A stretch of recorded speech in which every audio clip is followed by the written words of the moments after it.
नमस्कार दोस्तों, स्वागत है आपका हमारे YouTube channel the study junction पर। कैसे हो आप सब? आशा है कि स्वस्थ ही होगे। चलो बढ़िया है। जैसा कि कल हमने आपको प्रेजेंट इंडेफिनिट टेंस के नियम पढ़ाए थे और एक दो एग्जांपल्स भी समझाए थे, लेकिन सही से शायद समझ में न आया होगा।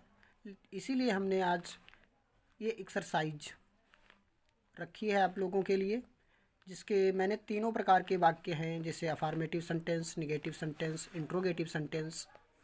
इन तीनों प्रकार के वाक्यों को मैं ट्रांसलेट करूँगा और आप समझते जाइए। ठीक है, चलिए फिर शुरू करते हैं। देखिए, पहले हम अफर्मेटिव सेंटेंस यानी अफर्मेटिव सेंटेंस हैं, फिर उसके बाद नेगेटिव सेंटेंस हैं, उसके बाद इंट्रोगेटिव सेंटेंस। ठीक है, तो पहला वाक्य है मोहन अपने भाई को बुलाता है। तो यहाँ पर देखते हैं कि मोहन सब्जेक्ट है। मोहन क्या है? सब्जेक्ट। और कैसा सब्जेक्ट है? सिंगुलर सब्जेक्ट यानी एक वचन करता। तो प्रेजेंट इंडेफिनिट टेंस के नियम के हिसाब से यानी रूल के हिसाब से एक वचनकर्ता के साथ क्रिया की फर्स्ट फॉर्म में यस या ईएस जोड़ी जाती है। तो मोहन के साथ यानी क्रिया की फर्स्ट फॉर्म बुलाता है में यस या ईएस जोड़ी जाएगी। तो लिखिए मोहन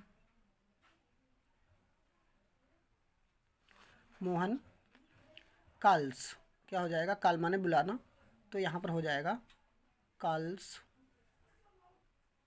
किसको बुलाता है? अपने भाई को।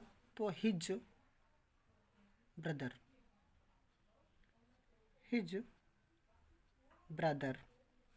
Mohan calls his brother. ठीक है। ऐसे ही वह अब खाना पकाती है। वह अब खाना पकाती है। तो वह की अंग्रेजी होती है शी। यहाँ पर स्त्रीलिंग है, वह खाना पकाती है, ती है, तो सी कुक्स वो भी, यह भी सिंगुलर है, इसीलिए वर्ब में यस जोड़ दी जाएगी। सी कुक्स फूड नाउ। सी कुक्स फूड नाउ। पिताजी मुझे इंग्लिश पढ़ाते हैं। तो पिताजी यानी फादर, ये सिंगुलर सब्जेक्ट होता है। फादर पढ़ाते हैं, टीच्स मी इंग्लिश। Teach me English. पिताजी मुझे अंग्रेजी पढ़ाते हैं। Father teach me English. आज वर्षा होती है। तो वर्षा वाले वाक्य में वाक्य को इट से प्रारंभ किया जाता है, इट से। ठीक है, तो इट के साथ क्रिया की पहली अवस्था में ऐसी आई एस जोड़ी जाती है। तो it rains today. It rains today. आज वर्षा होती है, इट रैंस टुडे। तुम कानपुर में रहते हो। तो यहाँ पर सब्जेक्ट बदल गया है। तुम की इंग्लिश होती है यू प्लूरल सब्जेक्ट माना जाता है। तो इसके साथ क्रिया में एस या एस नहीं जोड़ी जाएगी, तो बन जाएगा you live in Kanpur. You live in Kanpur. ठीक है। मैं पतंग उड़ाता हूँ। मैं यानी आई प्लूरल माना जाता है, तो आई फ्लाई। मैं उड़ाता हूँ क्या? आई फ्लाई ए काइट। मैं पतंग उड़ाता हूँ, आई फ्लाई ए काइट। वे गंगा जी में स्नान करते हैं। बे प्लूरल होता है। दे, वे की English they take a bath in the Ganga ji. They take a bath in the Ganga ji. वे गंगा जी में नहाते हैं। बच्चे मैदान में फुटबॉल खेलते हैं। तो बच्चे तो वैसे ही प्लूरल है।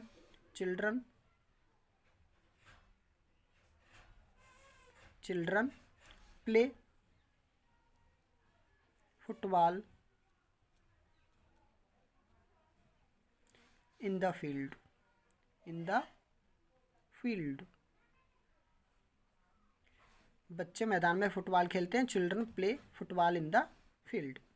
वह सदैव समय पर आता है। वह सदैव समय पर आता है। यहाँ पर वह सब्जेक्ट है जो सिंगुलर है, तो इसके साथ यस जुड़ेगी। He comes, he comes, sorry वो सदैव है ना, he always comes, he always comes in time, in time, he always comes in time. हम शाम को क्रिकेट खेलते हैं। हम शाम को क्रिकेट खेलते हैं। बी प्ले, बी बहुवचन होता है, प्लूरल सब्जेक्ट होता है, जिसके साथ यस या यस नहीं जुड़ेगी। We play cricket, we play cricket in the evening, we play cricket in the evening. तो ये कंप्लीट हुए अफर्मेटिव सेंटेंस। चलिए बढ़ते हैं निगेटिव सेंटेंस की तरफ। निगेटिव का रूल तो आपको मालूम ही है कि सिंगुलर सब्जेक्ट के साथ डज नॉट और क्रिया की यानी वर्ब की फर्स्ट फॉर्म, प्लूरल सब्जेक्ट के साथ डू नॉट और वर्ब की फर्स्ट फॉर्म। ठीक है। मोहन अपने भाई को नहीं बुलाता है, तो मोहन यहाँ पर सिंगुलर सब्जेक्ट है, तो डज नॉट का प्रयोग होगा। तो मोहन डज नॉट कॉल, बुलाता, call his brother, his brother, his brother. वह अब खाना नहीं पकाती है, तो वह भी सिंगुलर सब्जेक्ट है। She does not, she does not cook, cook the food now. वह अब खाना नहीं पकाती है। पिताजी मुझे इंग्लिश नहीं पढ़ाते हैं, पिताजी सिंगुलर सब्जेक्ट है, तो फादर रहेगा। Father does not teach me English, teach me English. आज वर्षा नहीं होती है, आज वर्षा नहीं होती है।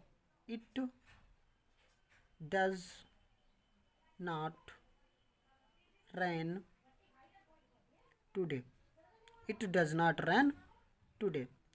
इट सिंगुलर माना जाता है, इसीलिए इट के साथ डज नॉट का प्रयोग हुआ है।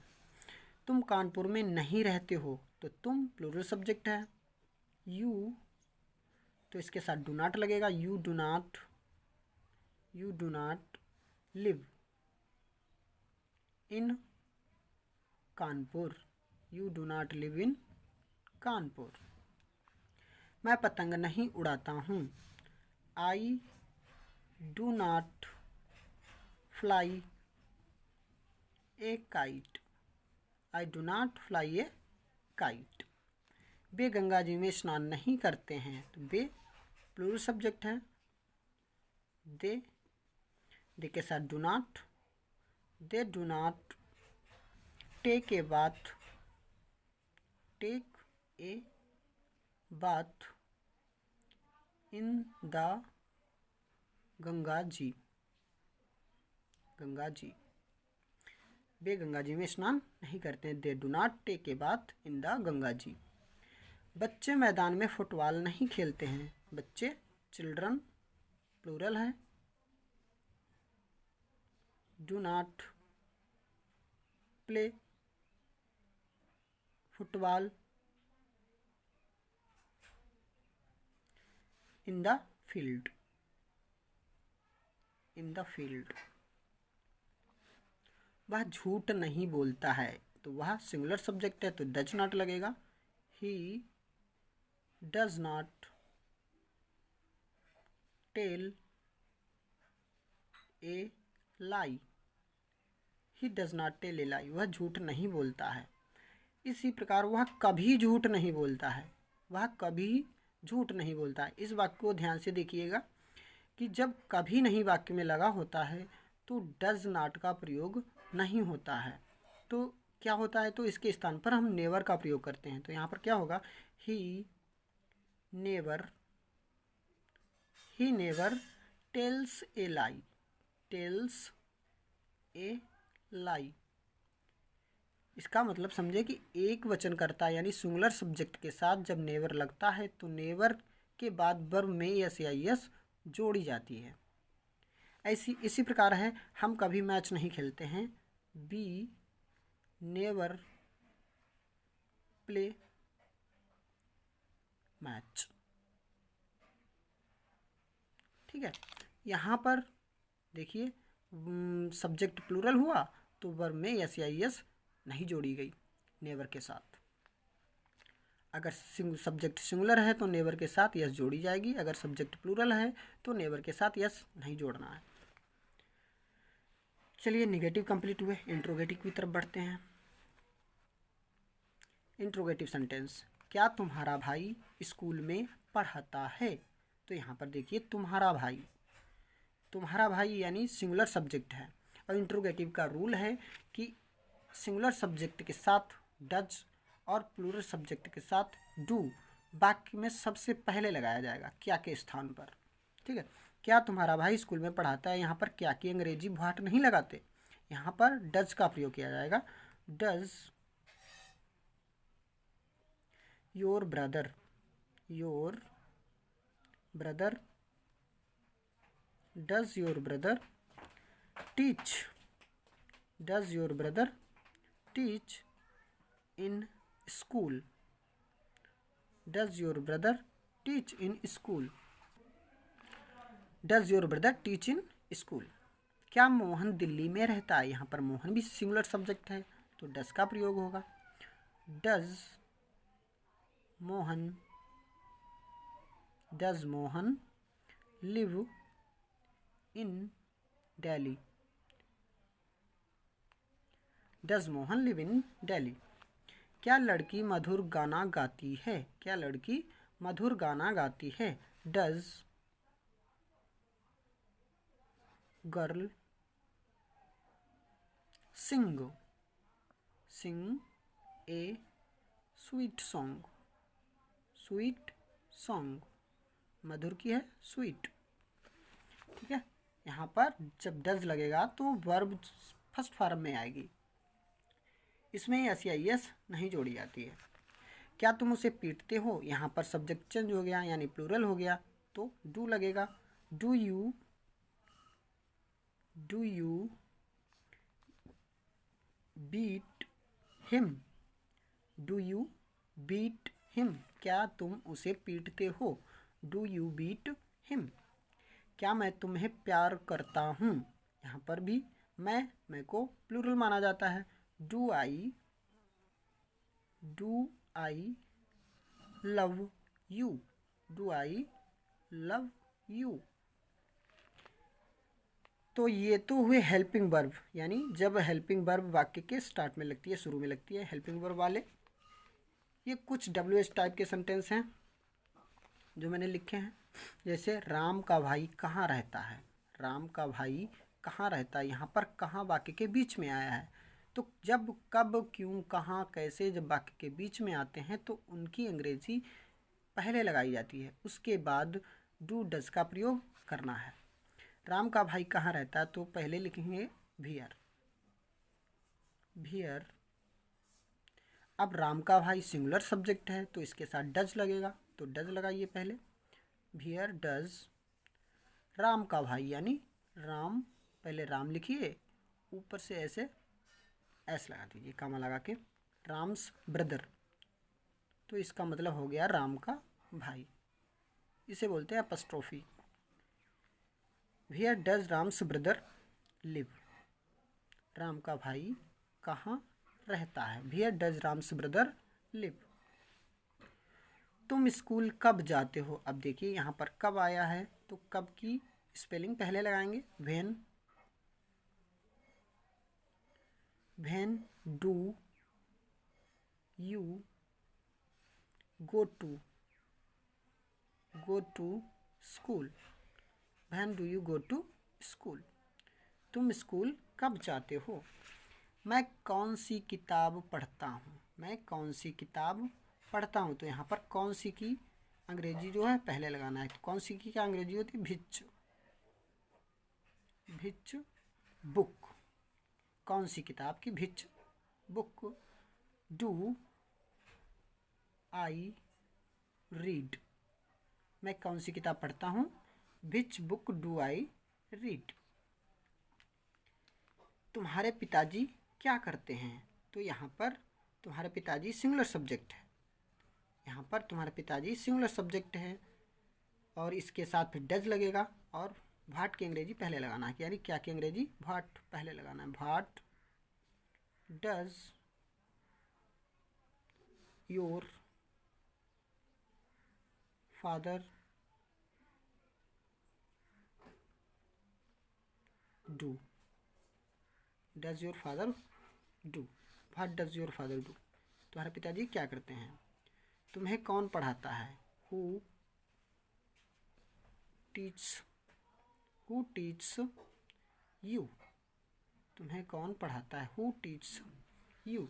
तो यहाँ पर एक रूल है कि वाक्य में जब हु सबसे पहले लगेगा तो हु के साथ डू या डज का प्रयोग नहीं किया जाएगा, डू या डज का प्रयोग नहीं किया जाएगा।